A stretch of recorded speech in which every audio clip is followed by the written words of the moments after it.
Hi everyone, मैं नारायण कुमावत आप सभी का स्वागत है देसी स्पीकर में। आज जो मैं आपको कहानी सुनाने वाला हूँ आपकी ज़िंदगी बदल कर रख देगा। अगर आप उसको ज़िंदगी में फॉलो करोगे तो किसी से नहीं हार पाओगे। तो कहानी ध्यान से सुनना और लास्ट तक सुनना। टोक्यो के निकट एक महान जैन मास्टर रहते थे। वो अब वृद्ध हो चुके थे और अपने आश्रम में जैन बुद्धिज्म की शिक्षा देते थे।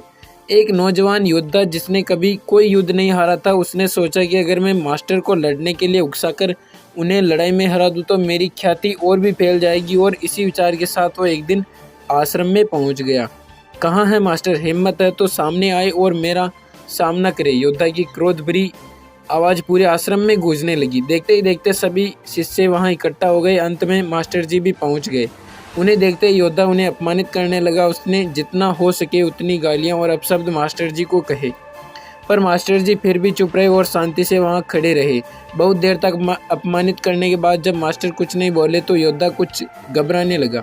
उसने सोचा नहीं था कि इतना सब कुछ सुनने के बाद भी मास्टर जी उसे कुछ नहीं कहेंगे। उसने अपशब्द कहना जारी रखा और मास्टर जी के पूर्वजों तक भला बुरा कहने लगा।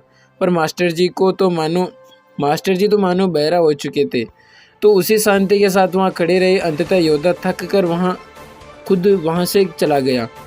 उसके जाने के बाद वहाँ खड़े शिष्य मास्टर जी से नाराज हो गए। भला आप इतने कायर कैसे हो सकते हो? आपने उस दुष्ट को दंडित क्यों नहीं किया? अगर आप लड़ने से डरते हैं तो हमें आदेश दिया होता तो हम उसे छोड़ते नहीं, शिष्यों ने एक स्वर में कहा।